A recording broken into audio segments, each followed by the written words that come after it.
Pues empezamos. Pues muy buenos días y muchas gracias por acompañarme otra vez más. Vamos a hablar hoy de Max Weber, ¿no? De Weber. Probablemente el sociólogo más representativo. Si preguntamos al mundo, a la gente culta, que nos dé el nombre de algún sociólogo, no citará a Marx porque lo tiene ubicado en otro universo semántico, pero sí mencionará con seguridad, de mencionar alguno, a Max Weber, y sin duda si preguntamos por una obra representativa de la sociología que nos identifica, digamos, en el escenario, mencionarán con toda probabilidad la ética protestante y el espíritu del capitalismo. Por lo tanto, nos encontramos ante el núcleo más representativo, ¿no? Max Weber pertenece al grupo de los institucionalizadores, que también, es decir, aquellos que llevan la sociología, la meten en la universidad, la transforman en una disciplina académica, lo cual probablemente a Weber no le hubiera gustado mucho, porque él entendía que la sociología era más un procedimiento, un estilo incluso. Había que saber mucho de una ciencia sintética y solo después de saber muchas cosas se podía hacer sociología, y por lo tanto no se podía estudiar sociología como una profesión o como una carrera más, ¿no? Pero el hecho es que él fue uno de los que llevaron la sociología al mundo universitario, como el caso de Durkheim. Durkheim lo hace en Francia, Pareto en cierta medida en Italia. En Estados Unidos la institucionalización de la sociología fue mucho más orgánica, mucho más normal, aunque el núcleo también lo encontramos sin duda en la nueva Universidad de Chicago y en la Escuela de Chicago. De modo que, ¿por qué es importante Weber? Es el sociólogo más citado, es el más celebrado. Es el más celebrado en este momento, lo era Marx hasta hace unos años, en este momento sin duda lo es Max Weber. Lo es por su sabiduría, por su profundidad, por su conocimiento vastísimo, universal. Te metes en economía y sociedad, es un hombre que te habla, es igual de la organización del ejército del Imperio Otomano, de la música oriental o de cualquier otro tema. Su sabiduría es verdaderamente espectacular, es apabullante, en ocasiones incluso irritante. Cuando ves que te empieza a hablar de la música china, dices, no es posible, este hombre también sabe de esto, es decir, sabe de todo, ¿no? Es realmente muy impactante.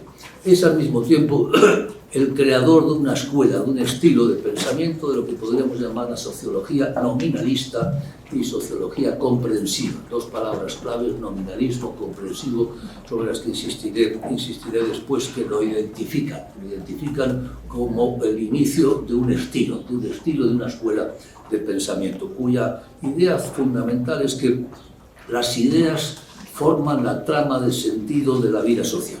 Las acciones sociales solo se pueden comprender sobre la base del sentido que los actores otorgan a su comportamiento. Y por tanto hay que entender ese sentido, y eso quiere decir que Max Weber viene a resaltar claramente, el papel de las ideas en la vida social, contra, por ejemplo, Marx, que las menosprecia. Como vimos en su momento, para Marx las ideas son un epifenómeno de lo que es la vida social.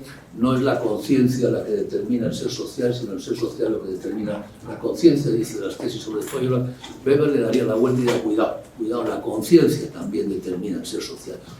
El modo como los hombres entendemos el mundo, eso contribuye a crear el mundo, y por lo tanto es fundamental a la hora de entender la vida social.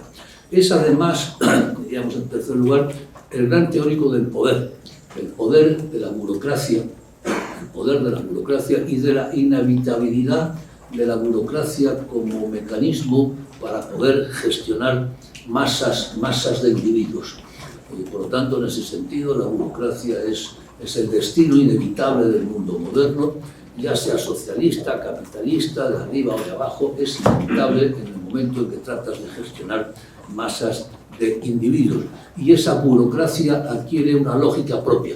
Es decir, si Marx nos hablaba de la lógica de la mercancía, de la lógica del capital, que tenía su propia lógica, su propio qué es lo que descubre en el capital, Weber nos va a hablar de la lógica de la burocracia, con un término que ha pasado a representar su pensamiento, el término de jaula de hierro. La jaula de hierro, hablaré después de ella, aparece al final de la ética protestante. Finalmente, y esto me parece que es muy interesante y poco señalado en general, yo lo tengo por uno de los primeros pensadores occidentales que piensan Occidente desde fuera y no solo desde dentro. Es decir, lo ven como una pieza más en el puzzle de las diversas civilizaciones, religiones que pueblan el mundo. Y por lo tanto no a Occidente como la vanguardia de la evolución de la humanidad, que es como se le había visto siempre, como por ejemplo lo percibe Durkheim. No, él en su sociología de las religiones del mundo hace un paseo por las religiones del mundo, las diversas civilizaciones, y Occidente es una pieza más. Tiene un estudio sobre la religiosidad en China, otro estudio sobre la religiosidad en la India, y eso ha hecho de él uno de los autores occidentales, que no deja de ser un macho blanco, heterosexual y patriarcal en todos los sentidos de la palabra, pero ha hecho de él uno de los más, digamos, leídos y citados fuera de Occidente. Es decir, en Asia se ha leído mucho a Max Weber para analizar cuál era la singularidad que podía tener China o la India u otras regiones. Japón también ha sido muy estudiado para analizar en qué medida el capitalismo y la modernidad podían enraizarse en esos otros países. Y esto es singular, es de los primeros, como digo, de los primeros que ha visto Occidente desde fuera, y no solamente desde dentro. Bien, para entender a la obra de Max Weber hay que entender un poco su contexto. Alemania, la Universidad Alemana. Alemania, como sabemos, es un país de creación tardía a partir de la unificación de Bismarck en 1871. Hasta ese momento constituía pues una diversidad de reinos, principados, ciudades, etc. No tenía una unidad, pero sí una nación. Hay, digamos, dos estrategias de construcción de un país. La estrategia francesa, la nación se crea desde el Estado es previo a la nación. El Estado francés, el Estado absoluto de Luis XIV, de Luis XV, es previo a la aparición de la nación francesa con la Revolución y posteriormente, de modo que en Francia la nación se crea desde el Estado. En Alemania la realidad es la contraria. En Alemania ya a comienzos del XIX, los discursos de Fichte, la nación alemana, ponen de manifiesto que hay un sentimiento de identidad nacional que clama por poseer un Estado, pero que no lo tiene y que acaba realizándolo con Bismarck, ¿no? Con Bismarck. Esto pone de manifiesto, como digo, que el nacionalismo alemán es previo al Estado. Tiene mucho que ver también con las invasiones napoleónicas.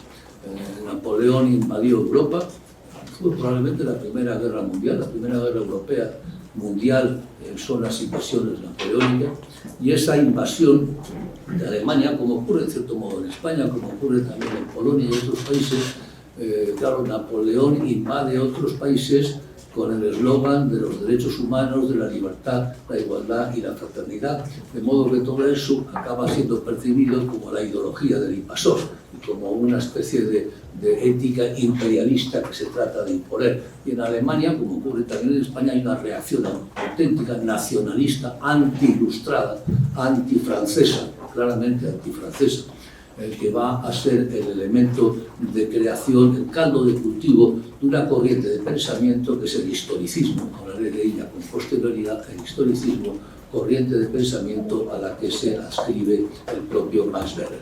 El historicismo es una línea de pensamiento occidental muy potente, tan potente que hoy es casi hegemónica. El posmodernismo es el triunfo, por así decirlo, del historicismo, una corriente de pensamiento que lo que argumenta es que la clave es la racionalidad asentada en el Geist, en el espíritu de los pueblos. Y ese va a ser un elemento central del pensamiento alemán y del pensamiento también, en cierto modo, del propio Weber. Alemania tiene, después de la unificación, un crecimiento económico espectacular, rapidísimo, como consecuencia de que copia las estrategias y las tecnologías del Reino Unido, que era sin duda alguna la vanguardia. Para finales de siglo la industrialización alemana es prácticamente superior a la del Reino Unido. Berlín se transforma en la primera gran metrópolis europea. Los primeros semáforos para organizar el tráfico se ponen en Berlín. Los primeros grandes almacenes se ponen también en Berlín. Es una ciudad verdaderamente espectacular. una sociedad, sin embargo, muy militarizada, controlada por la aristocracia de los Junkers y por una burocracia muy potente, muy vinculada a su vez con el ejército, lo que va a dar lugar al final a la Gran Guerra. Primera Gran Guerra, que es un momento muy importante también para Max Weber, es un momento en el que todo el optimismo decimonónico, la creencia en la racionalidad, el progreso en el propio Occidente se empieza a quebrar. Es un momento de profundo pesimismo.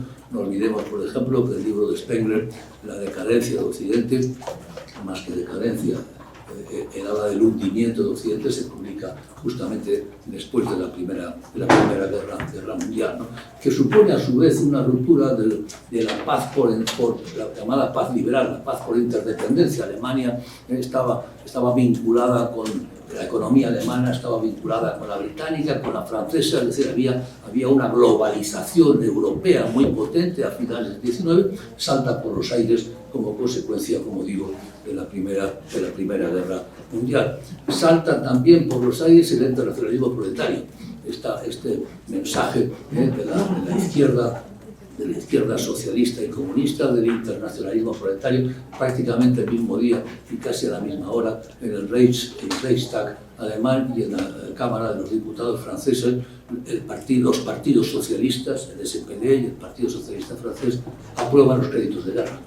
De modo que los partidos socialistas se suman a la guerra, en lugar de sumarse a un proceso de alianza proletaria contra la guerra, lo que hacen es sumarse a la guerra. Los partidos socialistas se suman a la guerra. La guerra, como sabemos, va a dar lugar al fin de los imperios, acaba la estructura del antiguo régimen, termina ahí. Es el comienzo del corto siglo XX. El corto siglo XX comienza con el final de la Gran Guerra, que da lugar, como digo, al final de los imperios europeos. El imperio austrohúngaro se desvanece, el imperio alemán, 3/4 de lo mismo, el imperio ruso también el imperio ruso de Romanov desaparece, el imperio otomano desaparece. En su lugar aparecen un conjunto de democracias bastante débiles que a lo largo de los años 20 se van a ir deteriorando, marcando digamos, el camino para la gran segunda guerra mundial. De modo que este es un poco el contexto histórico. Weber muere en el año 20, por lo tanto vive la guerra, y algunas de sus obras más importantes, de las que mencionaremos después, están escritas justamente en los años 19-20. Luego explicaremos por qué. Este es un poco el contexto político. El contexto concreto, hay que resaltar la enorme importancia que tuvo la Universidad Alemana. La Universidad Alemana ha sido el germen de la universidad de todo el mundo, a partir fundamentalmente de la creación por Humboldt de la Universidad de Berlín en 1810, que es la primera que podíamos denominar universidad investigadora, la primera Research University. En el memorándum que Humboldt escribió para la creación de esa universidad, ya señaló que en esa universidad debería de perseguirse incesantemente el conocimiento. Por tanto, está pensada no como una universidad que transmite conocimientos ya sabidos, que es como funcionaban todas con anterioridad, transmitían conocimientos ya sabidos. No, la tarea de esa nueva universidad es adquirir nuevos conocimientos.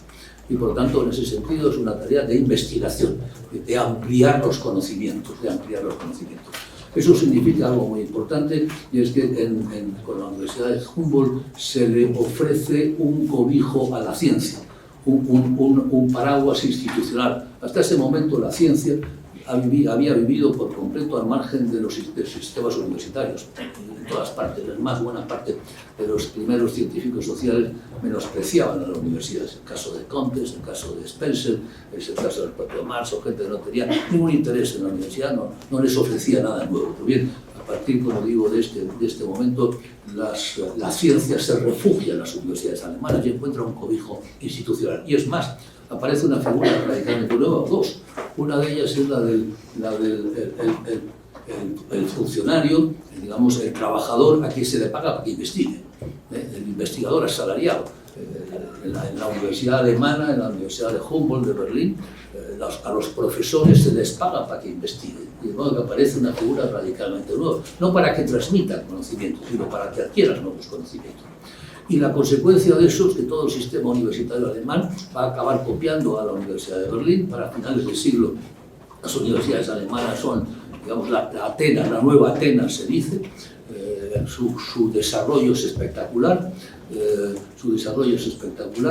Todos los jóvenes del mundo que quieren estudiar, ya sean americanos, españoles con la Junta de Ampliación de Estudios, japoneses, cuando después de la restauración Meiji Japón quiere occidentalizarse, ¿a dónde van a estudiar? Inevitablemente estudian en Alemania. Alemania es el centro de formación de todas las élites cultas, de todos los investigadores de ciencias sociales, de ciencias naturales, de lo que sea, de todo el mundo. No solo eso, hoy hablamos de Silicon Valley, del efecto Silicon Valley. Pues bien, el primer Silicon Valley tiene lugar en Alemania a finales del siglo, en los departamentos de química, de farmacia, etcétera, de las grandes universidades alemanas se doblan de startups, lenguaje moderno, pero eso entonces, de empresas que son hoy empresas, pues yo qué sé, por Bayer o BASF, por ejemplo, son empresas que nacen en Alemania en este momento como una consecuencia, como una derivación, un spillover de los departamentos universitarios de investigación. Por lo tanto, nos encontramos con que la universidad alemana es espectacular, es fantástica, y eso explica personas y personalidades como la de Max Weber, ¿no? En ese contexto, como digo, en el ámbito estrictamente de la ciencia social van a aparecer los 4 grandes de la sociología alemana. Los menciono a todos ellos. Max Weber, claramente, sin duda, el patrón de todos ellos, un liberal. El aristocrático Sombart, Werner Sombart, muy inteligente, muy agudo, más bien de formación aristocrática. El granjero Tönnies, es un hombre que viene del mundo campesino del norte de Alemania, Tönnies, cuya obra Comunidad y Asociación es enormemente importante. Y finalmente, encontrar el urbanita Simmel, por cierto, judío, que quiso hacer carrera académica, no lo permitió, porque todo este brillantísimo mundo académico vivía o practicaba el antisemitismo de un modo verdaderamente deplorable, y a pesar de que Weber le apoyó a Simmel, pues no consiguió jamás el puesto de full professor, de profesor completo de la universidad. Pero en fin, Simmel sin duda alguna ha sido un sociólogo cuya obra ha tenido un renacimiento en los últimos años muy notable, y el interés por Simmel ha crecido, así como el de Sombart ha decrecido, y el de Weber ha crecido también el de Simmel. Estoy hablando del mundo alemán, pero no deberíamos olvidar el mundo austrohúngaro, que es también mundo germánico. No deberíamos olvidar Viena. Viena es fundamental. De Viena sale Wittgenstein, sale Freud, sale Popper, que va a ser fundamental posteriormente.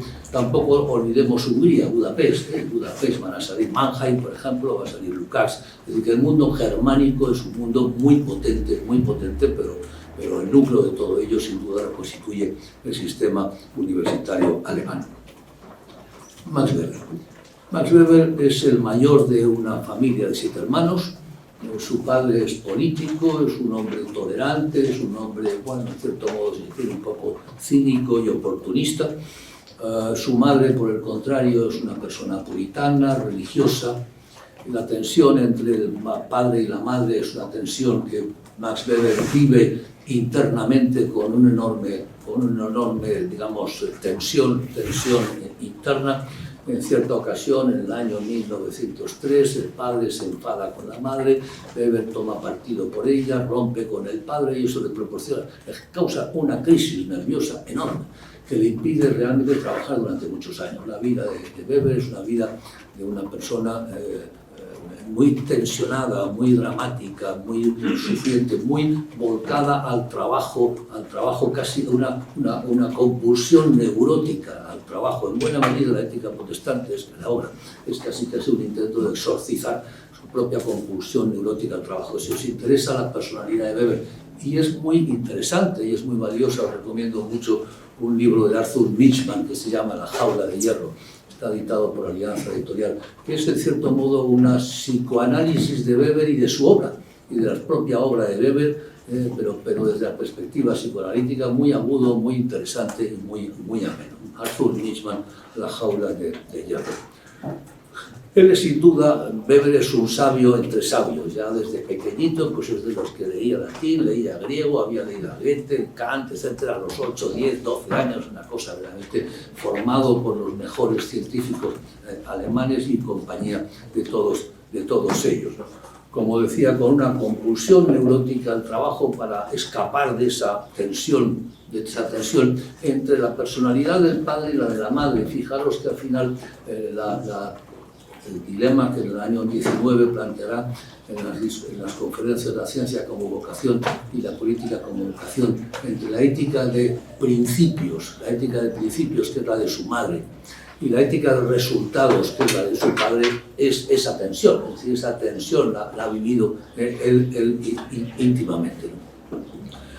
Sus obras fundamentales pues, son sabidas: La ética protestante y el espíritu del capitalismo, publicado en el año 4 o 5. Posteriormente va a editar Las religiones del mundo, la sociología de las religiones del mundo, la religiosidad en China, en la India y en el judaísmo antiguo. La política como vocación y la ciencia como vocación, 2 conferencias que da ya después de la guerra, en el año 19, a los estudiantes de Múnich. Estuvo en varias universidades, después de estar muchos años de baja, no podía trabajar, no podía dar clase, casi no podían escribir, una situación realmente dramática para un hombre como él. Estuvo en Viena, luego regresó a Heidelberg y finalmente en Múnich. Y finalmente la obra póstuma, que es Economía y Sociedad, que es sin duda la más importante, Economía y Sociedad, que es una obra que la edita realmente su mujer. Su mujer era una mujer estupenda, feminista, fantástica, inteligente, publicó bastantes libros muy valiosos y desde luego tenía gran adoración por él, y es ella la que edita Economía y Sociedad en el año 1922, me parece, sí, 22 la primera edición, y la segunda es en el 24, es decir, que tarda mucho en agotarse la primera edición. O sea, mi primera edición alemán en 1922, la segunda edición es en el 24. Tarda mucho en agotarse la primera edición, no es un libro que tenga éxito, no es fácil de lectura. Si queréis saber sociología, mi consejo es estudiaros Economía y Sociedad. Si has hecho esa tarea, que no es fácil, llevar un trabajo, pero verdaderamente es un aprendizaje fantástico. Es un aprendizaje fantástico y extraordinariamente valioso. De modo que esta es la gran obra. Que, por cierto, la parte inicial, que es de la que hablaré inmediatamente, los conceptos elementales, es la que él escribe después, en los años 19-20, ya mayor, mientras que la parte segunda lo ha escrito previamente. Y en ese sentido, pues, vamos a hablar sobre todo de lo que escribe posteriormente. Las influencias sobre el pensamiento de Weber son enormes, muchas. Yo destacaría pues, 3, sin duda alguna. Una de ellas es Kant. Se mueve dentro del mundo del kantismo, de la separación entre la razón práctica y la razón pura, entre la ciencia y la ética o la eticidad. Y luego él mismo señaló en cierta ocasión, decía, cualquier pensador del siglo XX que se precie a sí mismo tiene que vérselas con 2 grandes pensadores, que son Marx y Nietzsche. Y esas son las 2 grandes influencias en su pensamiento, la de Marx y la de Nietzsche. De Marx toma muchas cosas, toma básicamente, digamos, 2.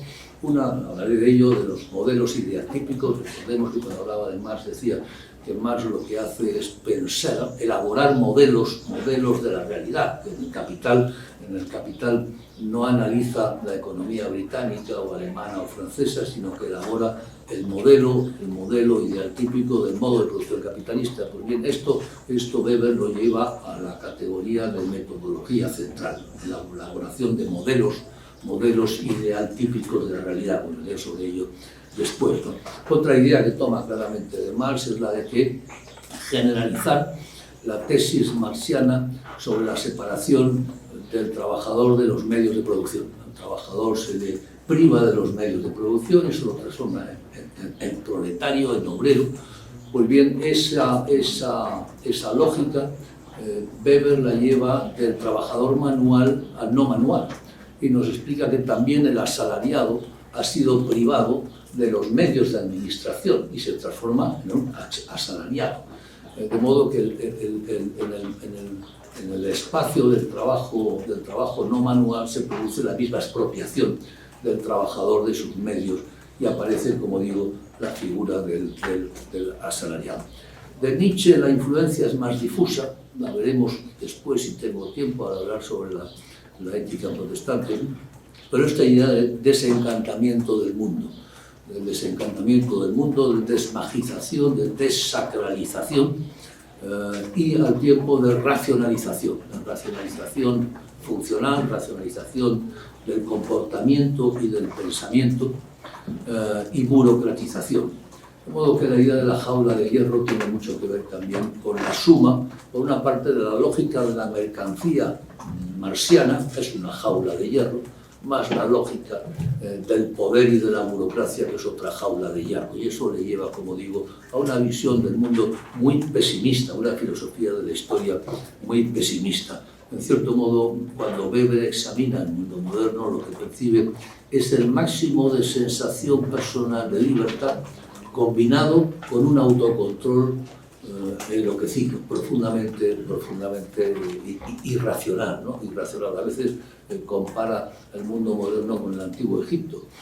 Las masas de esclavos laboriosamente trabajando día y noche, pero al mismo tiempo con la sensación de estar haciendo lo que desean hacer. Esa combinación entre la sensación subjetiva de libertad, de libre albedrío, por una parte, pero por otra parte, un grado de autocontrol y una exigencia neurótica de trabajar y trabajar y trabajar. Esto es un poco en buena medida, como digo, la visión de Weber.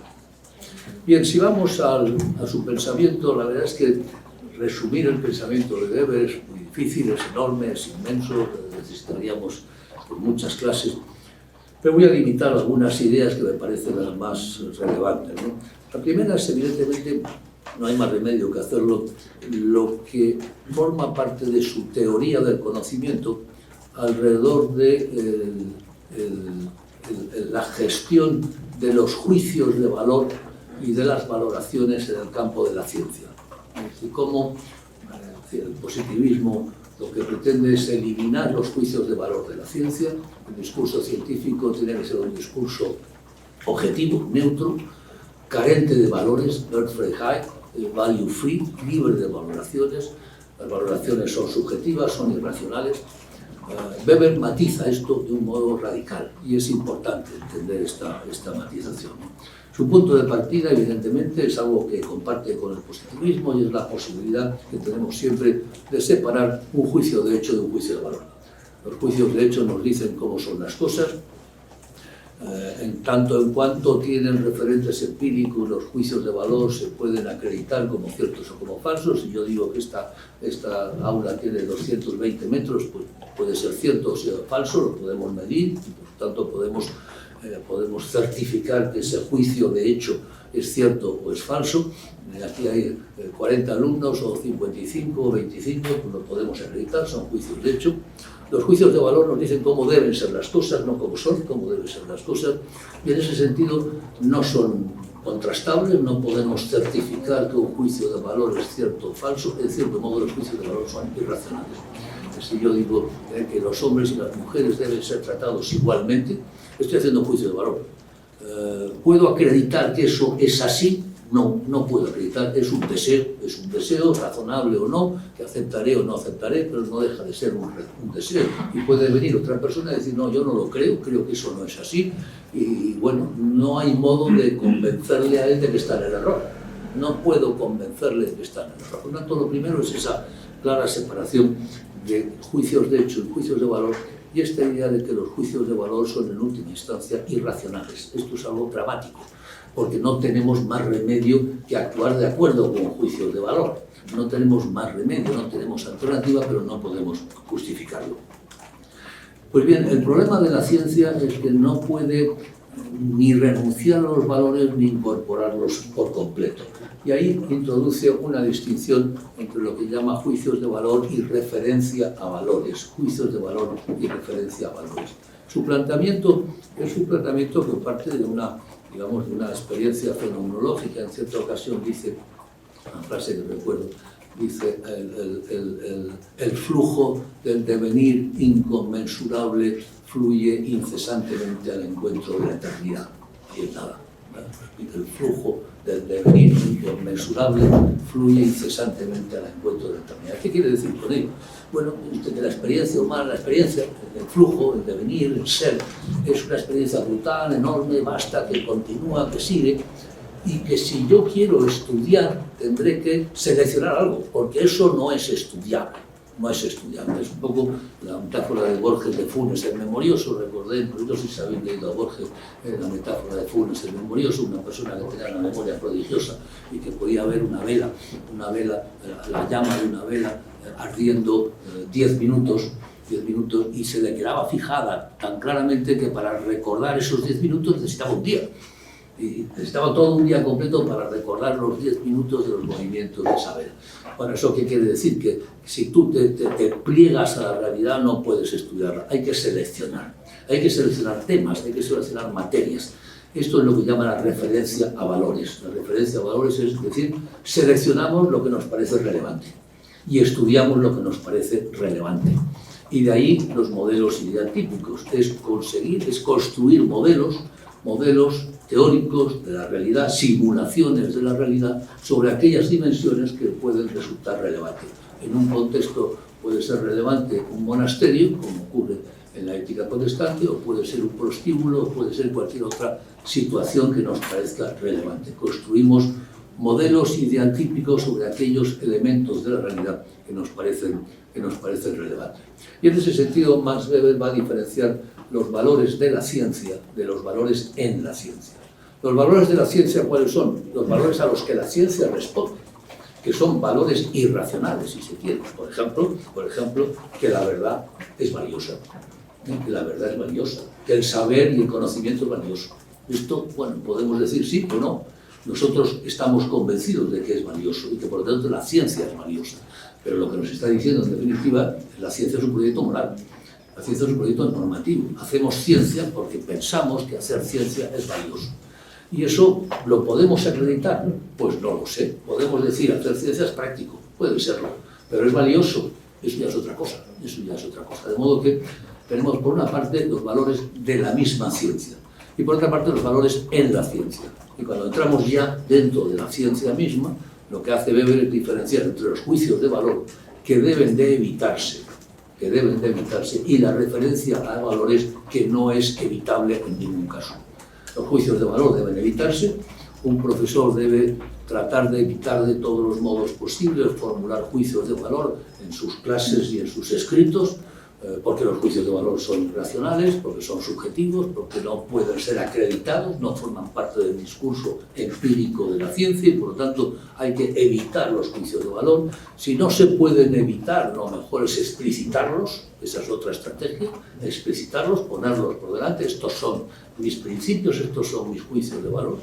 Y sin embargo, lo que no se puede evitar de ningún modo es la referencia a valores, porque si no utilizas los valores como referencia, no sabes seleccionar de ese flujo inconmensurable que fluye al encuentro de la eternidad, que es lo que vale la pena ser estudiado y lo que no vale la pena ser estudiado. De modo que tenemos que utilizar los valores como elementos de referencia, pues para estudiar la ética protestante, o para estudiar el poder, o para estudiar las estructuras militares, etcétera, etcétera, etcétera. Cualquier otro tema que resulte relevante.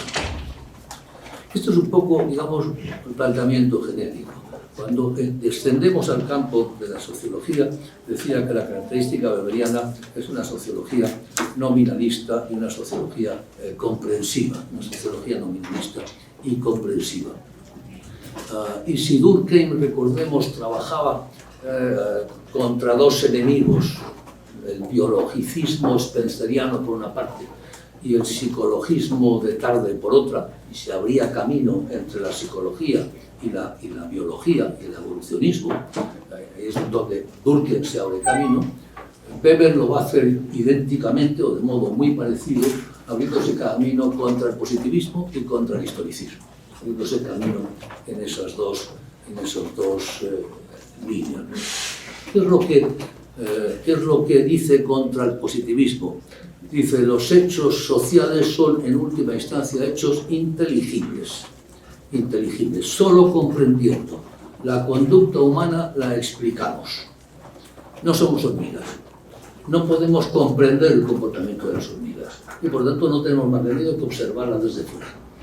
No nos ponemos en el lugar de las hormigas porque no hay lugar en el que ponerse, no hay subjetividad. Y por lo tanto no podemos comprender, verstehen, understanding, palabra clara, comprender, sociología comprensiva. No podemos comprender el comportamiento de las hormigas. Sin embargo, si queremos explicar el comportamiento de los humanos, no tenemos más remedio que comprenderlo. Porque el modo de explicarlo es comprendiéndolo. Porque el comportamiento humano sí es comprensible y sí tiene sentido. Y esta es la diferencia fundamental, ¿no? Dice en ese sentido, leo parte primera de Sociología, Economía y Sociedad, conceptos sociológicos fundamentales, apartado primero, nada más empezar, Economía y Sociedad, ¿no? Debe entenderse, esta es una frase que hay que saberse de memoria casi, debe entenderse por sociología, en el sentido aquí aceptado de esa palabra, una ciencia que pretende entender, interpretándola la acción social, para de esta manera explicarla causalmente en su desarrollo y efectos. Bueno, glosar este párrafo tan sencillo podría llevarnos varios días, ¿no? Porque cada palabra tiene una densidad enorme. Una ciencia, es una ciencia en primer lugar, no está diciendo otra cosa, no es un saber humanístico, es una ciencia que pretende entender, comprender, interpretándola, porque no hay más remedio que interpretándola, la acción social. Luego veremos qué es una acción social. Para de esta manera explicarla, otra palabra que no es clave, explicación, comprensión, son los dos métodos de la ciencia social, explicarla causalmente en su desarrollo y efectos, ¿no? Por acción, continúa, debe entenderse una conducta humana siempre que el sujeto o los sujetos de la acción enlacen a ella un sentido subjetivo. Acción es un comportamiento al que yo le doy un sentido. No es, por lo tanto, un acto reflejo. Hay una diferencia. Y los límites entre la acción y el acto reflejo en la obra de Weber son complejos, ¿no? Y la acción social, dice inmediatamente después, es una acción en la cual el sentido mentado por el sujeto está referido a la conducta de otros. La acción social es aquella conducta en que mi comportamiento tiene en cuenta mentalmente la acción de los otros y por tanto forma parte de una red. Esta es la clave, como digo, de su sociología comprensiva. En ese sentido, las leyes no explican el comportamiento. Esta es la diferencia quizás más interesante entre el positivismo y el historicismo, ¿no? En el positivismo, puesto que los actos, los comportamientos de las hormigas no se pueden comprender, se explican desde fuera en función de leyes generales. Los animales, las hormigas, dadas las circunstancias a su uno, a su n, se comportan de un cierto modo. Esta es una ley general que me explica el comportamiento concreto de estas hormigas en este momento. La ley me explica el comportamiento. No lo comprendo, porque no tengo nada que comprender. No hay explicación, no hay motivación. Las hormigas no tienen motivación. La ley me explica el comportamiento. Cuando pasamos a la sociología, el comportamiento se explica por sus motivos, por su sentido. Eso es lo que explica el comportamiento. Y cuando agregas esos comportamientos, acabas obteniendo una ley estadística. Dadas las condiciones tal y cual, lo probable es que los humanos se comporten de este modo. En ese sentido, la ley no explica el comportamiento, al contrario, el comportamiento explica la ley. La ley no es sino un resumen estadístico de los comportamientos que se han podido comprobar empíricamente en el pasado. De modo que las leyes llamadas sociales para Weber no explican, sino que son explicadas. Son simples resúmenes estadísticos, probabilísticos, pero no tienen ninguna capacidad explicativa. De ahí la diferencia entre explicación y comprensión. Los dos métodos claves, es decir, hay dos estrategias de construcción de teoría social, la nominalista y la realista, hablaré de ellas inmediatamente, y dos metodologías, la explicativa y la comprensiva. La metodología explicativa es la propia del positivismo, es la propia de los métodos positivistas, hay leyes que explican el comportamiento, esta es una, y la comprensiva es que el comportamiento se explica por sus motivos, y la agregación de esos comportamientos permite elaborar leyes que no son sino meras probabilidades estadísticas, pero que no explican, sino que requieren a su vez una explicación. Bien, como digo, Weber se mueve contra el positivismo, y acabo de explicar qué es lo que critica del positivismo. Critica ese concepto de ley explicativa y el hecho de que en este caso somos capaces de comprender, understanding, verstehen, comprender el comportamiento, y vamos a la crítica del historicismo. Y la crítica del historicismo la articula alrededor de una idea clave, que es la de la tipicidad. La tipicidad. O por decirlo de otro modo, los actores son actores típicos, las circunstancias son circunstancias típicas, actores típicos son un general, un guardia, una ama de casa, un panadero, un soldado, son actores típicos, sabemos más o menos de qué van, sus motivaciones, su formación, actores típicos, y sabemos que actores típicos en circunstancias típicas van a actuar de un modo típico, van a actuar de un modo predeterminado. Los tipos ideales es, por lo tanto, el mecanismo de romper con el radical nominalismo historicista. Elaboramos tipos ideales. ¿Elaboramos tipos ideales de qué? Pues, por ejemplo, de un monasterio o del calvinismo, o elaboramos tipos ideales de la ética protestante, o elaboramos tipos ideales de la ciudad china, o elaboramos tipos ideales en los que individuos... Pensamos en una novela. ¿Cómo se construye una novela? Esto Pérez Galdós lo explica. Milán Kundera también lo hace en alguna de sus obras, ¿no? En una novela tú te inventas unos personajes, les dotas de una personalidad, de algunas características, los pones en escenarios más o menos predefinidos y examinas cómo se comportan. Esto es una novela. Yo me invento a Madame Bovary, la pongo en un escenario que es la Francia del XIX y veo cómo Madame Bovary va funcionando. Bueno, pues eso es lo mismo. Los modelos idealtípicos es eso mismo. Yo me invento un escenario, pongo unos personajes y veo cómo funcionan. Y esto es lo que me permite elaborar modelos que me explican el comportamiento real, pero me lo explican comprendiéndolo. En ese sentido, el nominalismo de Weber parte de los actores y sus relaciones para construir entidades más amplias. Es decir, un sindicato, ¿qué es? Un sindicato es un conjunto de personas típicas que establecen entre ellos relaciones típicas que dan lugar a esa entidad más amplia. Que dice un sindicato, dice un partido político, dice un país, dice una empresa, dice una sociedad anónima. Es decir, el realismo, ¿qué quiere decir? Quiere decir que así como en el realismo vamos a hablar de la diferencia entre Durkheim y Weber, que es importante, ¿no? Para Durkheim el comportamiento es el resultado de un proceso de interiorización de pautas sociales, de cultura. La interiorizo, la somatizo y la desarrollo con posterioridad. Va de lo general a lo particular. El realismo durkheimiano va de las estructuras a los comportamientos. Los comportamientos se explican en función de las estructuras que han sido somatizadas, interiorizadas. Por lo tanto, Durkheim es un realista. Lo que presupone es que la sociedad está por delante previamente a los individuos. Los individuos son un producto de la sociedad, no la sociedad un producto de los individuos. Esta es la clave del realismo durkheimiano. La sociedad está ahí, nos determina, nos penetra. Es la educación peut-tout, como decía, la educación puede hacer bailar a los osos, decía Leibniz, ¿no? La educación, efectivamente, la doma puede hacer bailar a los osos. La educación lo puede todo, lo interiorizamos y eso es el realismo. El nominalismo va de lo particular a lo general. Los individuos desarrollan comportamientos que, articulándose entre sí, van generando entidades hacia afuera. De modo que el nominalismo va de lo particular a lo general, del individuo a las estructuras. Las estructuras son el producto de la estabilidad de los comportamientos de los individuos. Este es un poco el nominalismo metodológico de Weber. Cuidado porque el nominalismo metodológico de Weber, sin embargo, se combina con un realismo ontológico. ¿Qué quiero decir con ello? Quiero decir con ello algo que es muy importante para entender su pensamiento.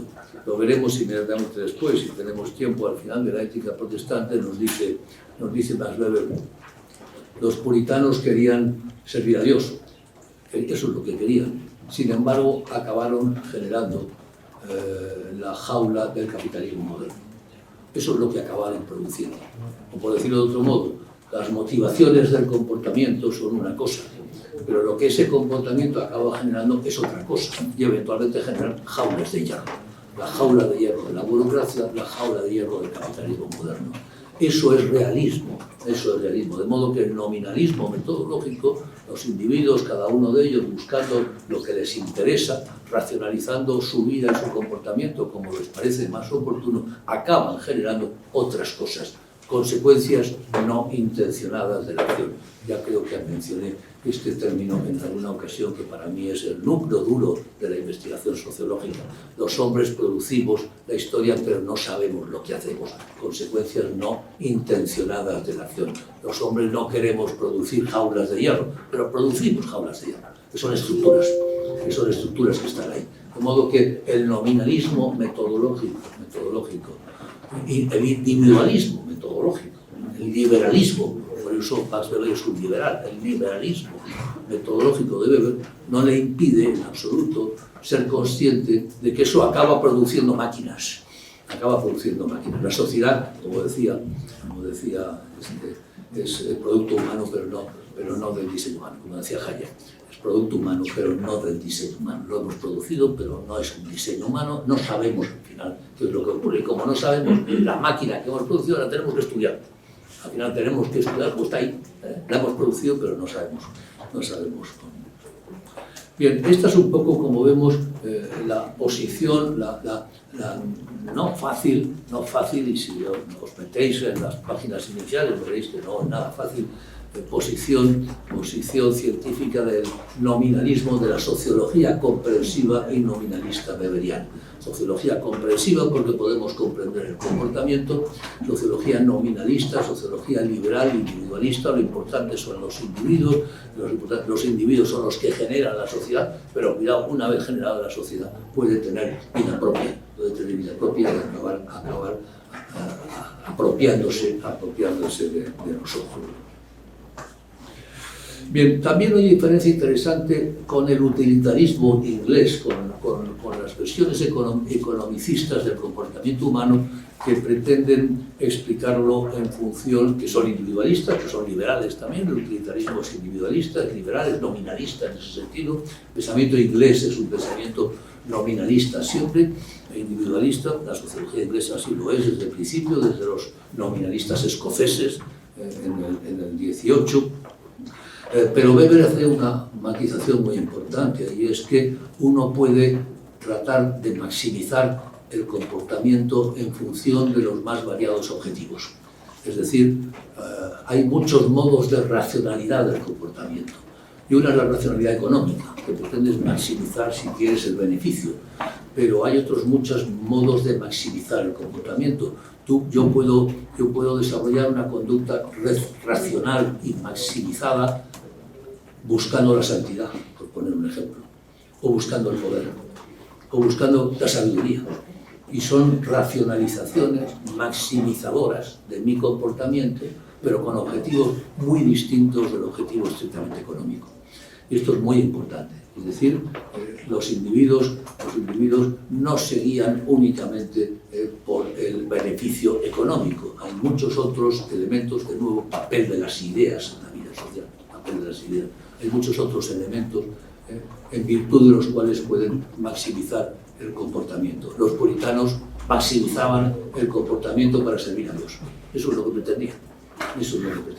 Es otro tipo de maximización. De modo que el descubrimiento del utilitarismo inglés es limitado en su concepción de la racionalidad. Hay más racionalidades de la estrictamente económica.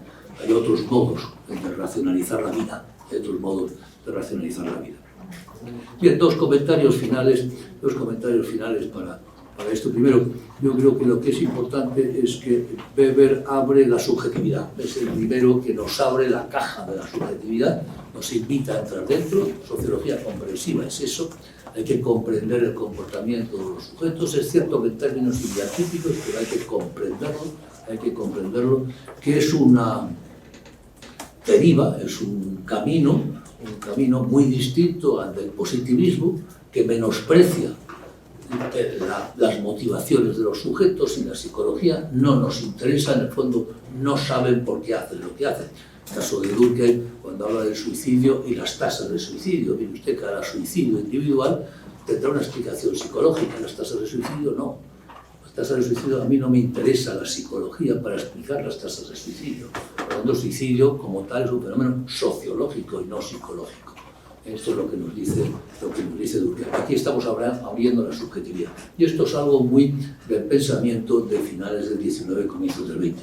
Pensemos que es la época en que Pareto hace 3/4 de lo mismo, cuando nos habla de las derivaciones, nos habla de las ideologías, nos habla, etcétera, de todo lo que es el comportamiento subjetivo e irracional, las pasiones, los instintos. Pareto nos habla de los instintos. Y no olvidemos que Pareto era un economista neoliberal, que de pronto descubre que la economía no le explica el comportamiento de los sujetos y se hace sociólogo para explicar eso, ¿no? Otro, evidentemente, de esa misma época es Freud. Freud está escribiendo en estos mismos años. De hecho, Weber, el último Weber, ya ha leído a Freud y se ha sentido muy impresionado y muy impactado por la obra de Freud. De modo que es el descubrimiento de la subjetividad, y con el descubrimiento de la subjetividad, el descubrimiento de que efectivamente el modo como los hombres definen las situaciones marca su comportamiento. La definición de la situación es fundamental. Si los hombres definen las situaciones de un cierto modo, pues actúan en función de eso. Esta apertura de la subjetividad va a ser fundamental en el resto de la sociología, que va a complementar las visiones positivistas y estructuralistas, muy durkheimianas y muy marxianas, con estas versiones mucho más nominalistas, más individualistas y más comprensivas. Un último comentario es que detrás de todo ello hay un modelo que parte de los motivos. Los motivos generan las acciones tienen consecuencias. Este es el marco del pensamiento de Weber. Son individuos que tienen motivos típicos en buena medida, que dan lugar a acciones típicas, que dan lugar a consecuencias típicas. Y este es el modelo. En general, Weber sí que analiza las consecuencias segundas, terceras y cuartas. Es la jaula de hierro. La jaula de hierro es la consecuencia tercera o cuarta del comportamiento de los puritanos.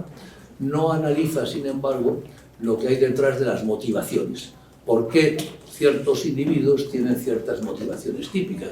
Porque eso le llevaría a las estructuras que hacen que ciertos individuos interioricen ciertos valores y ciertos principios y ciertos comportamientos. Es decir, cuando analizas qué hay detrás de las motivaciones, qué hay detrás de la psique, lo que descubres es que la psique no es aleatoria ni azarosa, es resulta de unos procesos de socialización, en cierto sentido, que son y que dependen de factores estructurales. Y ahí Durkheim tiene razón. Con esto lo que estoy diciendo, en el fondo, es que no podemos prescindir de Durkheim y no podemos prescindir de Weber. Necesitamos a los dos inevitablemente. Bien.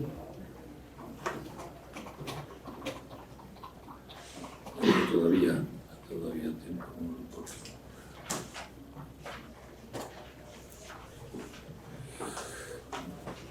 La otra parte interesante, voy ahora a desarrollar algunas ideas más y me centraré después en la sociología de las religiones y la ética protestante.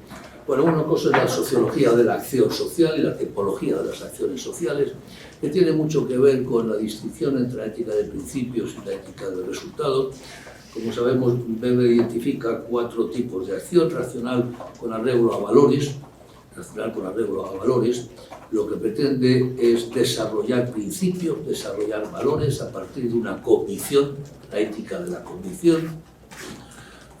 Por lo tanto, hay que ser fiel a esos principios. Fiat justitia imperat mundus, pase lo que pase, hay que ser fiel a esos principios. Es un comportamiento impecable en función de esos valores. La siguiente, que es la contraria, esa es su madre, para entendernos, esa es la puritana, es su madre, es a quien por esto está dedicada a Economía y Sociedad, no es trivial, el libro se lo dedica a su madre. La segunda es el padre, es la conducta racional con arreglo a fines, es la conducta política, Lo importante no son los resultados, hay que producir resultados, sea como sea, es la ética de la responsabilidad, la ética política. A los políticos se les juzga no por sus valores o por sus motivaciones, sino por sus resultados, en qué medida contribuyen al bienestar de la colectividad, sea cual sea sus motivaciones. Me es igual que lo hagan por honestidad, por ambición, por lo que sea, me es igual, se le va a juzgar por sus resultados. Tiene que ser implacable en la búsqueda de esos resultados. Tiene que ser implacable en la búsqueda de esos resultados. Luego tenemos la conducta que es irracional afectiva,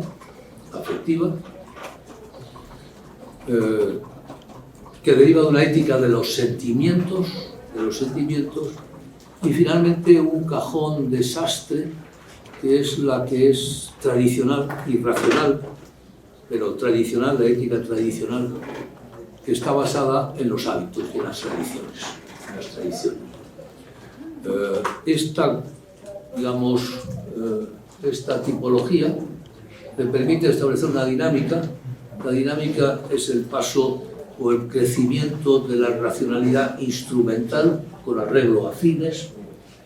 De la religión a la ciencia van desapareciendo las acciones afectivas y tradicionales en virtud de acciones racionales y sobre todo racionales con arreglo a fines.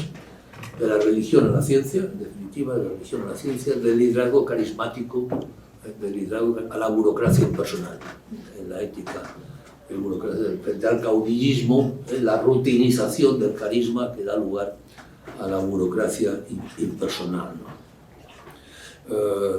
La ética de resultados establece un tipo de dominación burocrático. La ética de sentimientos o afectiva es evidentemente la dominación carismática o caudillística, y la ética tradicional, la dominación de tipo tradicional o monárquica. Como decía, Weber es el gran teórico de la autoridad del poder, del Estado, de la importancia enorme del Estado moderno, el Estado como monopolizador de la violencia y, por lo tanto, la seguridad como valor máximo del orden social, lo cual, pues, digamos, la historia posterior no ha venido sino a acreditarlo, el valor máximo. Lo primero que le pedimos a un orden político es que nos ofrezca seguridad. Esto es lo primero. Luego le podemos pedir más cosas y lo haremos, pero lo primero es que nos ofrezca seguridad, y para ello tiene que monopolizar la violencia. Y por lo tanto que no haya más violencia que la que establece el Estado. Es el mundo jovesiano. La autoridad es la probabilidad de obtener obediencia, y aquí entran los medios de administración y los cuadros administrativos, la burocracia y los tipos de dominación. No voy a seguir con ello. Otra de las ideas interesantes de Weber es la diferenciación, elaborar una teoría de la estratificación mucho más flexible y sofisticada que la marxista o la marxiana, ¿no? En Marx no hay más que un criterio de estratificación, que es el lugar que se ocupa en el proceso productivo, la clase en definitiva, la clase que puede flexibilizar sobre la base de que hay diversos modos de producción, agrario, industrial, que se mezclan, y eso da lugar a clases distintas, pero en definitiva Marx solo piensa en la posición que se ocupa en el proceso productivo, y Max Weber le va a añadir otros dos criterios de estratificación. Uno es el poder, claramente, cuál es la posición que uno ocupa en el control de los medios de administración.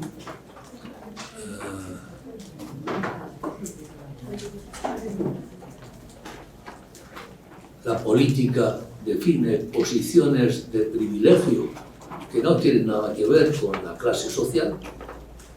Y otro tercer criterio de estratificación, que cada vez adquiere más relevancia, que es el estatus. El estatus, que está basado en la cultura, en la educación, en última instancia y crecientemente en los estilos de vida y el consumo, y las pautas de consumo. El estatus depende mucho de las pautas de consumo vinculadas a los estilos de vida. De modo que cuando analizamos... ¿Querías decir algo? Sí, adelante. ¿Cuál era el segundo que habías comentado? Bueno, el primero es la clase, por supuesto, el segundo es el poder. El poder, la posición en términos del control o no de los medios de administración y de los medios de poder, de la autoridad. De modo que tienes tres criterios de estratificación distintos que se entremezclan. Y para cada individuo, para cada persona en concreto, ocupa una posición en la clase, otra en el estatus y otra en el poder. Y esto define un perfil de estatus, que puede ser un perfil homogéneo, gente que tiene bajo nivel en clase, en estatus y en poder, o gente que tiene mucho nivel en los tres, o perfiles de estatus, digamos, inconexos, que son la mayoría. Pues un profesor de universidad se supone que tiene, bueno, pues un perfil alto en términos de estatus, o tenía al menos, no lo sé si eso se conserva, en términos de estatus, muy poco poder y muy poco posición en términos de clase, muy poco dinero. Es decir, en el fondo es renta, educación y poder, ¿no? Un político le pasa lo contrario, tiene mucho poder, suele tener poca renta, poca clase y un estatus, digamos, discutible, puede ser más alto. ¿Qué es lo que ocurre? Que la gente que tiene un perfil de estatus alto, un perfil alto en alguno de esos tres criterios, se apalanca en eso para mejorar en los demás. Es decir, el político lo que busca es dinero para equilibrarse. El empresario enriquecido lo que busca es ennocecerse. El profesor lo que busca es cualquier cosa porque no tiene nada. Y por lo tanto, etcétera, etcétera. Y ahí es interesante. Pero esta idea de los perfiles de estatus es muy interesante a la hora de analizar lo que son estrategias vitales, estrategias de ascenso social y de movilidad social. En qué medida la gente, en función de lo que tiene, trata de buscar y de obtener lo que necesita para equilibrar esos perfiles de estatus desequilibrados, ¿no? Pues los aristócratas ingleses que no tienen dinero, pues se casan con las ricas herederas de las grandes fortunas de los Estados Unidos para poder reconstruir sus casas de campo. Bueno, pues eso es, equilibramos los perfiles de estatus. Bueno, y quería comentar finalmente la sociología de las religiones en el mundo de la ética protestante. Me parece que el libro más importante, y leer por lo menos el último párrafo. El objetivo del libro es un objetivo muy complejo, nada sencillo, pero voy a leer.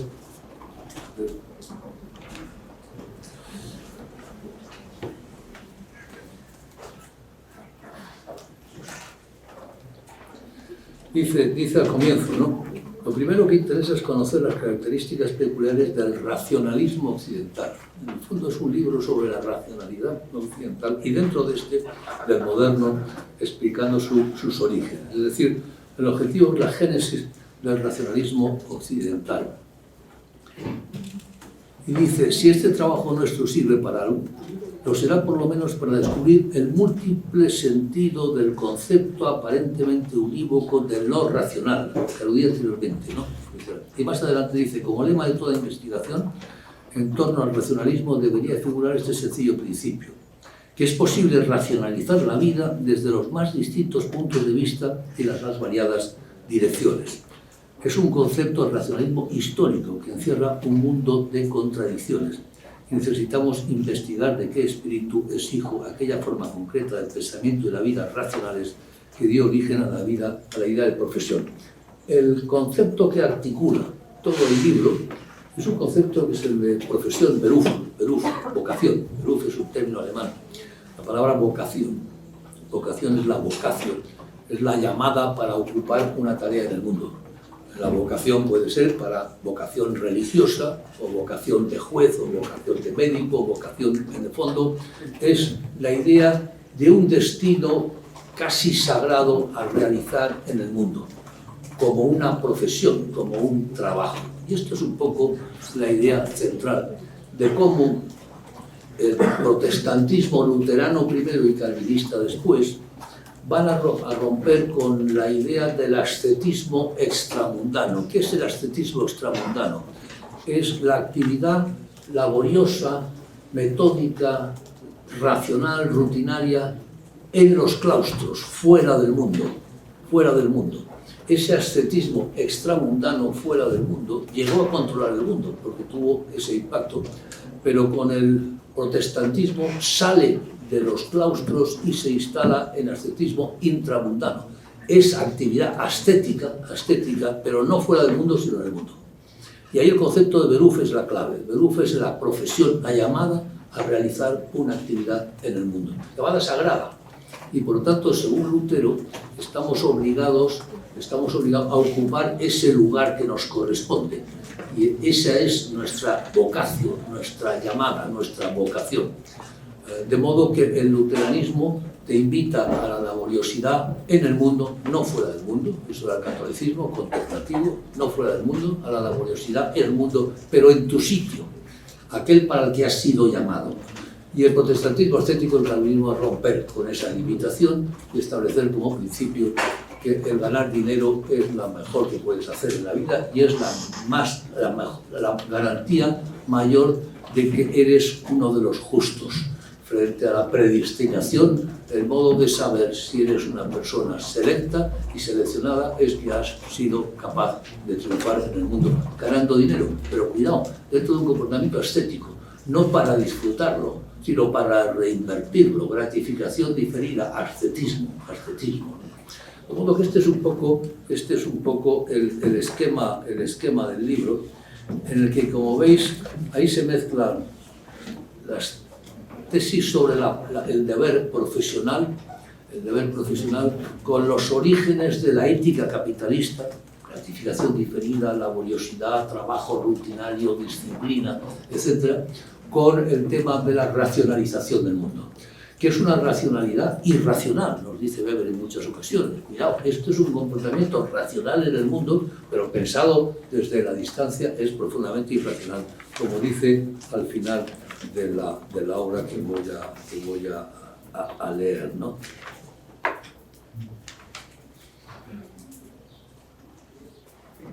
Dice, por ejemplo, esta es otra frase: la reforma protestante aplica a la vida profesional en el mundo el ascetismo cristiano racional y la vida metódica practicada antes en los claustros. El ascetismo de los claustros, la vida metódica, disciplinada, la regla dominicana, la regla que se practicaba, se lleva fuera a una actividad en el mundo. Al renunciar al mundo, el ascetismo cristiano, que al principio huía del mundo y se refugiaba en la soledad de los claustros, había logrado dominar el mundo desde los claustros, pero quedaba intacto su carácter naturalmente despreocupado de la vida en el mundo. Ahora se produce el fenómeno contrario. Se lanza al mercado de la vida, cierra las puertas de los claustros y se dedica a impregnar con su método esa vida a la que transforma, aquí está el Weber más crítico, a la que transforma en vida racional en el mundo, pero no de este mundo ni para este mundo. Vida racional, pero profundamente para el otro mundo. Vida racional en el mundo, pero para otro mundo. Y leo la parte final, ¿no? Las páginas de la ética protestante merecen un comentario más detallado, ¿no? Muestran una pasión tremenda. Es un texto que yo creo que está escrito con una enorme belleza. Dice Weber: tratábamos de mostrar que el espíritu del ascetismo cristiano fue quien engendró uno de los elementos constitutivos del moderno capitalismo, y no solo de este, sino de la misma civilización moderna. 2 puntos. La racionalización de la conducta sobre la base de la idea profesional. Como veis, racionalización, idea profesional, Beruf, vocación. La racionalización de la conducta sobre la base de la idea profesional. Pero tal limitación al trabajo profesional implicó la consiguiente renuncia a la universalidad fáustica de lo humano. Y esto no es otra cosa que el motivo radicalmente estético del estilo vital del burgués, supuesto que efectivamente constituye un estilo de vida, y no la negación de todo estilo de vida. Con esto es una cita de Goethe, expresaba Goethe su despedida y su renuncia a un periodo de humanidad integral y bella que ya no volverá a darse en la historia, del mismo modo que no ha vuelto a darse otra época de florecimiento ateniense clásico. El puritano quiso ser un hombre profesional, Nosotros tenemos que serlo también, pues desde el momento en que el ascetismo abandonó las celdas monásticas para instalarse en la vida profesional y dominar la moralidad mundana, contribuyó en lo que pudo a construir el grandioso cosmos del orden económico moderno, que vinculado a la producción mecánico-maquinista determina hoy con fuerza irresistible el estilo vital de cuantos individuos nacen en él, y no solo de los que en él participan activamente, y de seguro lo seguirá determinando durante muchísimo tiempo más.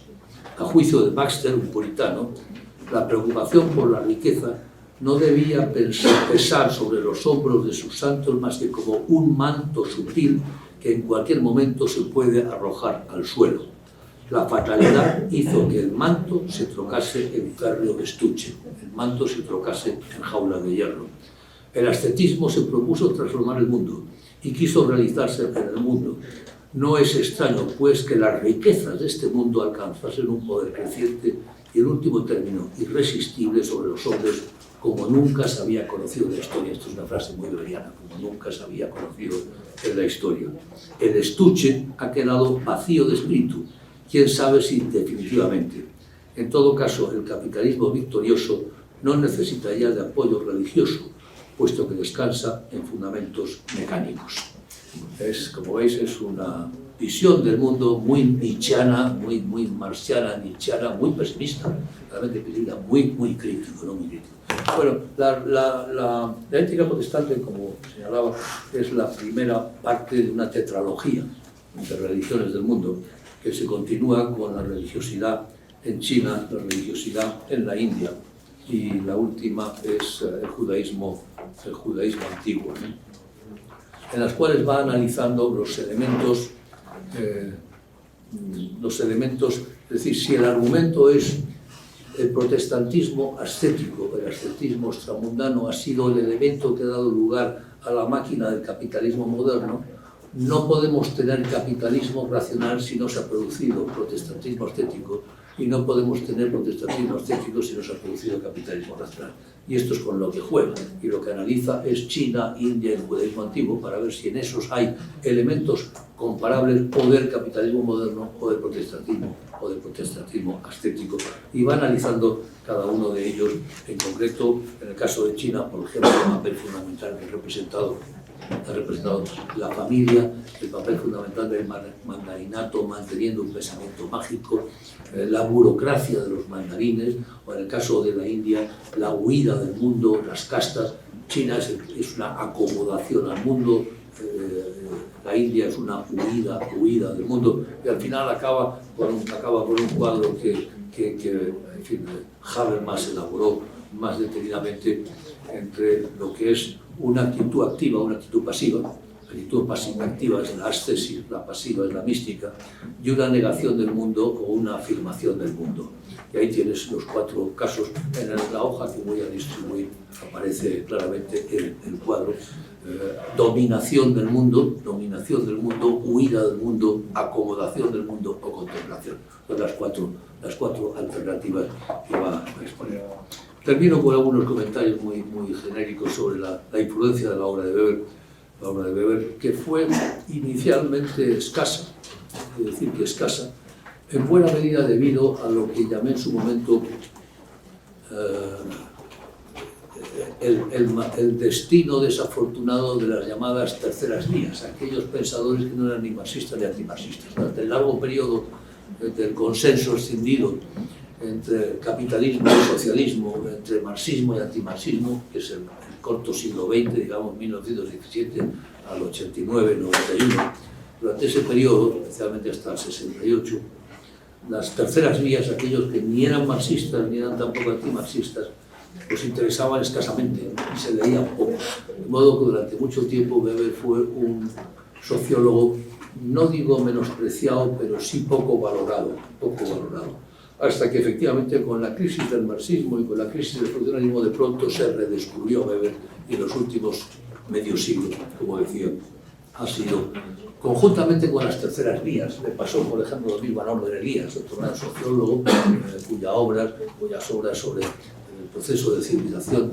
pasó desapercibida, menospreciado, y al final de su vida cuando se ha redescubierto a Norbert Elias. De todos aquellos pensadores de los que podríamos llamar que no eran ni la una cosa, liberales, liberales socialdemócratas, ni pertenecían a la órbita de la izquierda pura y dura, ni tampoco a la órbita de la derecha, fueron menospreciados. El propio Simmel entraría también en esta misma categoría. De modo que ha habido una recuperación posterior y en este momento, sin duda alguna, es uno de los sociólogos más citados y más leídos.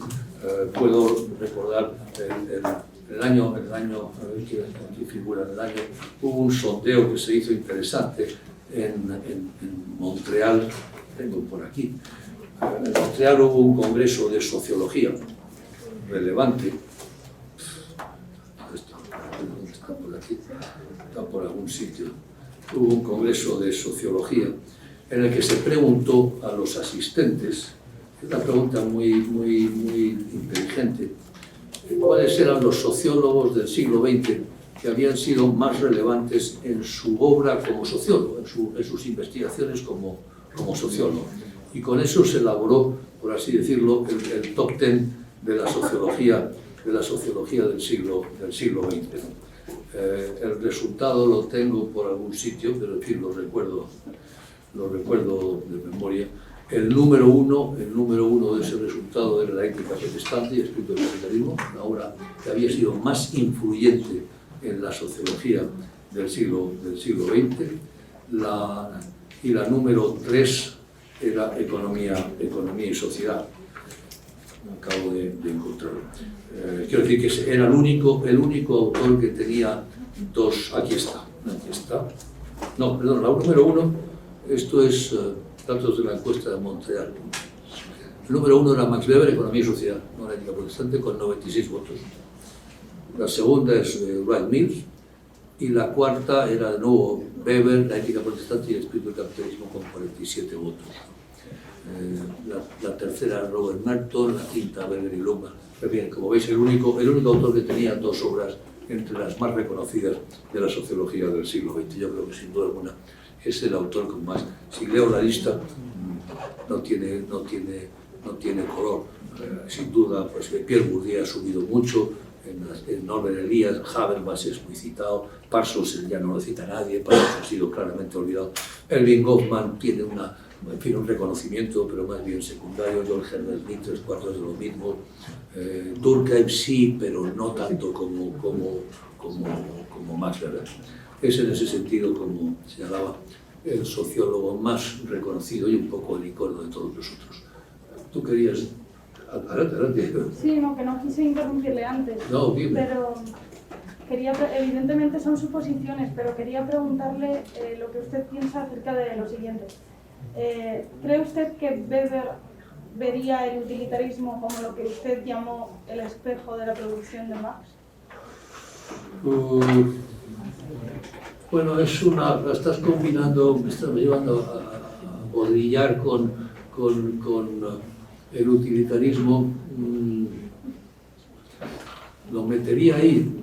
Claro, Marx sí es el espejo de la producción, porque todo lo ve reflejado ahí.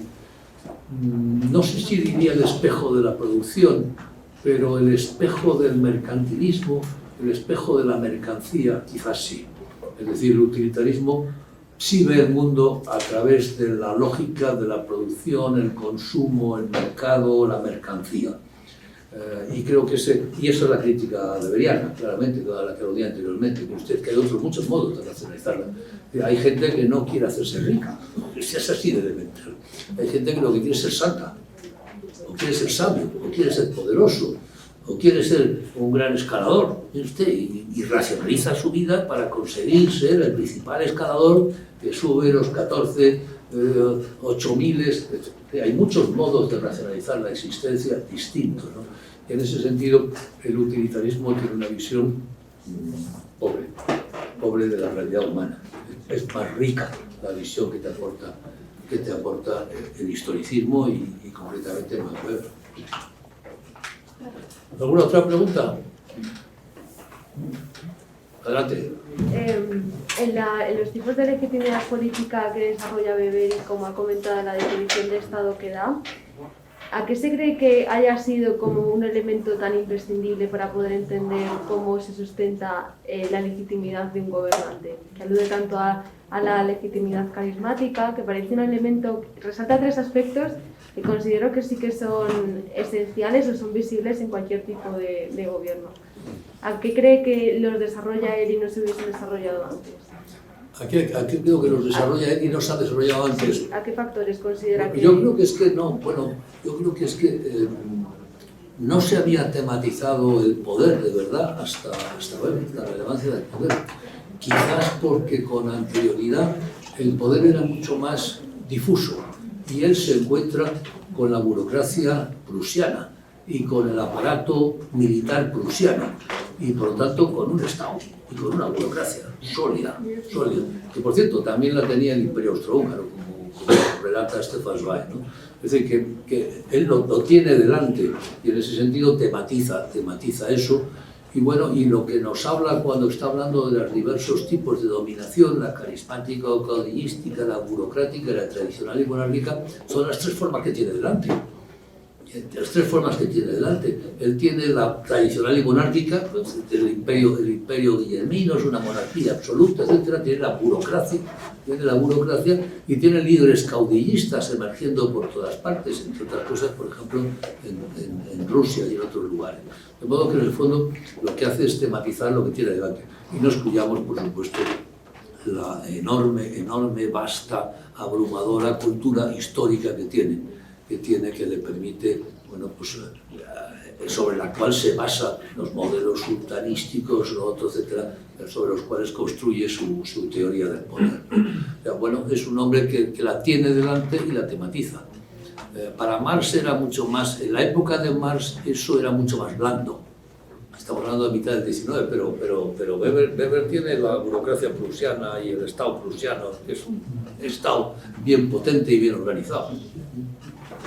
Adelante. Sí, muchas gracias, Emilio, por esta compartición que has hecho de tu conocimiento. Quería también comentar una cosa, ya es una cosa que evidentemente Weber no creo que analizara en ese momento, pero las derivas, por ejemplo, que ha habido de esa nueva forma de capitalismo que hay en China, por ejemplo, esto que se llama el capitalismo de Estado, o estas nuevas formas de una ética que no es exactamente protestante, porque los protestantes tienen su ética, la gente que practica el confucianismo tiene la suya.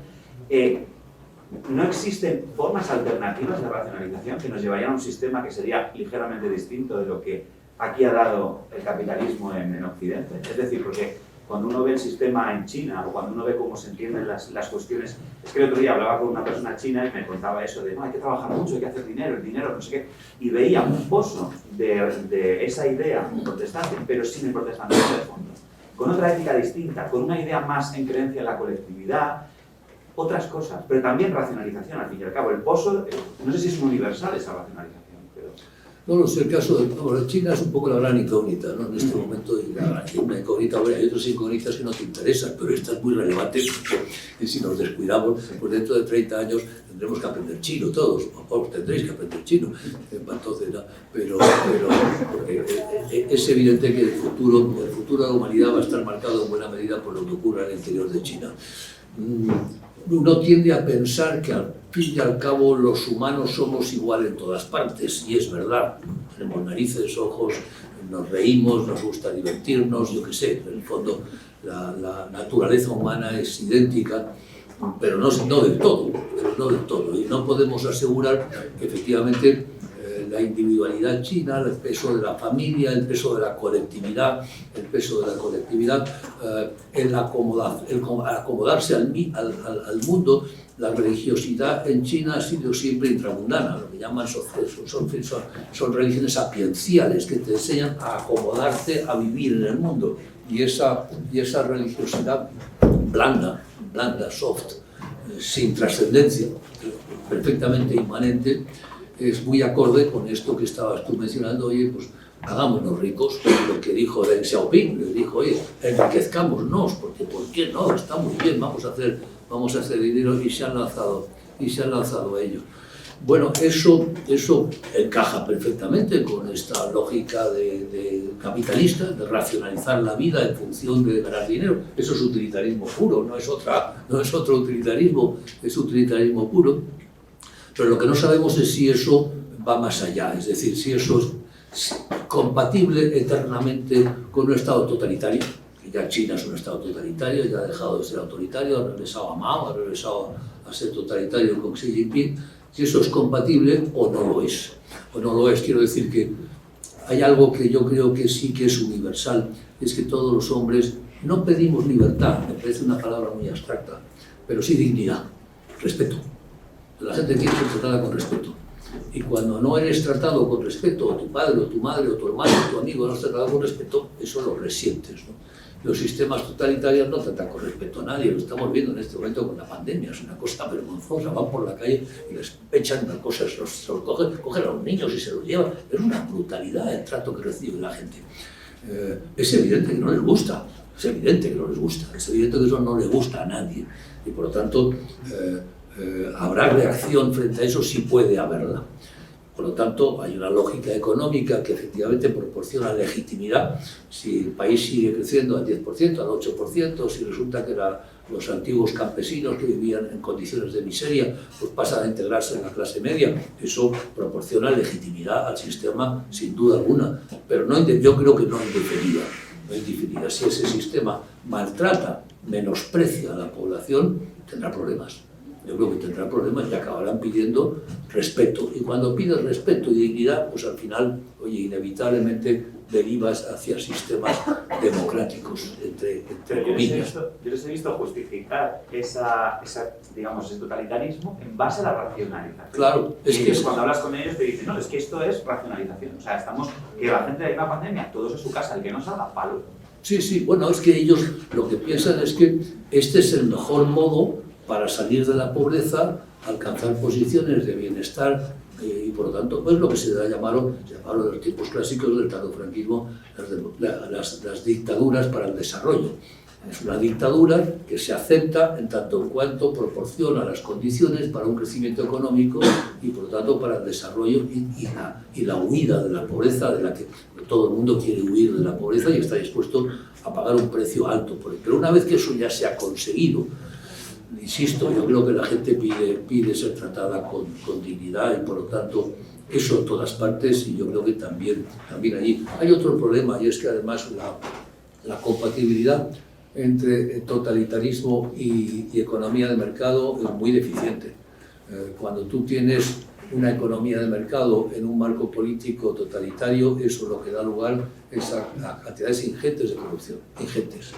Y no hay modo de eliminar la corrupción poniendo otra oficina de control de la corrupción, porque la oficina de control de la corrupción acaba siendo corrompida ella misma y tienes que poner otra encima, que también otra encima y no acabas nunca.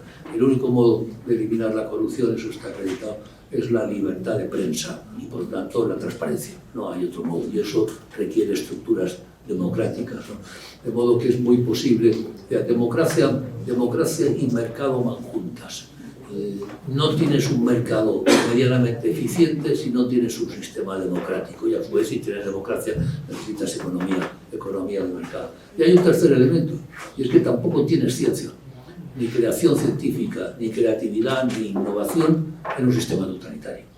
Ni creatividad artística, ni creatividad científica. Tampoco. Sájarov puso de manifiesto, por ejemplo, como en la vieja Unión Soviética no se podía investigar. No se puede investigar, porque para investigar necesitas libertad de expresión. Necesito poderme reunir con los expertos y hablar tranquilamente, y necesito órganos de expresión, etc. Y si no tienes eso, no hay creatividad. No hay el arte chino, está fuera de China, porque en China no puede hay Weiwei, tienen que marcharse fuera, etc. No pueden vivir en China, ¿no? Es decir, que los sistemas totalitarios inhiben mucho y las sociedades abiertas al final son mucho más vitales y tienen más capacidad de reacción que las sociedades totalitarias. Por poner un ejemplo, lo estamos viendo en este momento en la invasión de Ucrania. Una sociedad totalitaria, jerárquica, durísima como es la rusa, le están dando una paliza, una sociedad que tiene muchos menos recursos, pero abierta, horizontal, convencida, con un enorme coraje, con una enorme, digamos, identidad. Nosotros somos profesionales pagados, son asalariados, que van a luchar, pues eso hacen lo que pueden, y a las primeras de cambio se marchan. Y nosotros no, nosotros están defendiendo. Es decir, que al final las sociedades abiertas tienen mucha más resistencia. Eso fue lo que aprendió Hitler. Hitler estaba convencido de que iba a barrer con las democracias porque eran débiles. Y lo mismo pensó Stalin, las democracias son débiles. Al final fue Hitler el que fue barrido y Stalin el que fue barrido. Las sociedades abiertas son mucho más fuertes de lo que parecen, vistas desde fuera. Mucho más fuertes. Por fortuna, por lo menos hasta ahora. Veremos lo que mantiene. ¿Alguna otra cosa? En esta dualidad entre nominalismo y realismo, Weber parte de una posición nominalista, vamos a comprender el significado de la acción de los sujetos, pero lo que acaban dando son estructuras que finalmente se imponen sobre los sujetos. Correcto. Y entonces, la pregunta que quería hacer es, y dando lugar en algunos casos a jaulas de hierro que se convierten enormemente coercitivas, enormemente impositivas para la conducta de los sujetos, creándoles hábitos de vida. Entonces, la pregunta que yo haría es, ¿qué posibilidad tienen sujetos que a su vez hayan comprendido, digamos, la lógica del funcionamiento de la realidad social de intervenir conscientemente agrietando, rompiendo o disolviendo esas jaulas de hierro? Pues eso es lo que hacemos, para eso está la ciencia social. Eso es lo que hacemos los científicos. Vamos a hacerlo. Intentamos hacerlo, hacemos o no, pero lo que intentamos hacer los economistas, los politólogos, los sociólogos. ¿Qué hacen los economistas? Los economistas tratan de captar la lógica del funcionamiento de esas máquinas burocráticas, de esas jaulas de hierro, para poder gestionarlas, poder controlarlas, eventualmente disolverlas y dar lugar a otras que saldrán, pero siempre habrá consecuencias no queridas. Nunca puedes controlar cuáles son las consecuencias últimas de tus actos. Tú puedes controlar la consecuencia segunda, tercera, cuarta, la n+1 ya no la controlas, por tanto no sabes bien qué puede ocurrir. Pero sí puedes tratar de gestionarlo, y eso lo hacen los politólogos, los partidos políticos, la lógica de los partidos, etcétera, etcétera, etcétera. La ciencia social es eso. La ciencia social es eso. De hecho, si no tuviéramos esas máquinas, no necesitaríamos ciencia social. ¿Para qué? Si las sociedades fueran transparentes y no tuviéramos máquinas que nos controlan, pues no tendríamos necesidad de estudiarlo. Lo que pasa es que son realidades, diseño humano, producto humano, pero no diseño humano, que están ahí. La economía es el ejemplo clásico. La economía es el ejemplo, y más en economías globalizadas como las actuales, en lo que todo es un lío tremendo, porque tienes una cosa aquí que actúa otra, el precio de la energía, el transporte, el comercio, crisis de la demanda, crisis de oferta, no sé cuánto, y al final no sabes eso como... Todo es de una complejidad enorme, que necesitas modelos estadísticos sofisticadísimos, tan complicado como predecir el clima, Pero bueno, pero para eso... para eso está la ciencia social, para eso está justamente la ciencia social. Si las sociedades fueran transparentes no necesitaríamos estudiarla. Por lo tanto, sí, es posible. Ahí el riesgo es, alguna vez lo he hablado en alguna clase, lo que llamo la tentación caudillista, ¿no? La tentación profética de la ciencia social, ¿no? El científico social que dice, no, yo lo he comprendido todo, yo lo tengo aquí todo en mi cabeza, yo soy, ¿cómo decía Rimbaud? Yo soy el único que comprende esta falsa increíble, algo así decía Rimbaud, ¿no? Bueno, seguidme a mí, pues yo lo tengo claro, seguidme a mí, yo lo tengo claro, ¿verdad? No hemos fastidiado, no hay que seguir a ningún sociólogo, y eso es peor que seguir a un profeta, por lo menos el profeta sabemos de qué van. Pero no tenemos más alternativa que esa, que es la de seguir estudiando las máquinas que producimos y tratar de gestionar esas máquinas. En el fondo es reflexividad. Es decir, en el conocimiento de esa realidad anulamos esa realidad, pero generamos otra. Y frecuentemente son consecuencias no queridas, resultado del intento de evitar consecuencias no queridas. Esto cada vez es más así. Es decir, ahora estamos, a través de las tareas de acabar con el cambio climático, tratando de remediar consecuencias no queridas. El cambio climático ha sido una consecuencia no querida de muchas cosas que llevamos haciendo muchos años, que más o menos intuíamos, pero no le dábamos mucha importancia. Y estamos, en ese sentido, tratando de gestionar las consecuencias no queridas. Pero no me cabe la menor duda que en el intento de acabar con el cambio climático produciremos otras consecuencias no queridas que habrá que estudiar, que estudiar y que eliminar. Porque es así, porque eso es la condición humana. Si no seríamos dioses, si supiéramos bien cuáles son las consecuencias últimas de nuestro comportamiento, pues seríamos dioses, pero no lo somos. Somos humanos falibles, nos equivocamos, tropezamos, nuestra información es insuficiente siempre, tomamos decisiones cansados, hemos dormido mal, me dicen que tengo que tomar una decisión mañana, los políticos, los pobres les exigimos que sean como dioses y son humanos y en general bastante humanos, demasiado humanos, habría que decir, en exceso humanos, pero esta es la realidad. Muy bien, pues muchísimas gracias.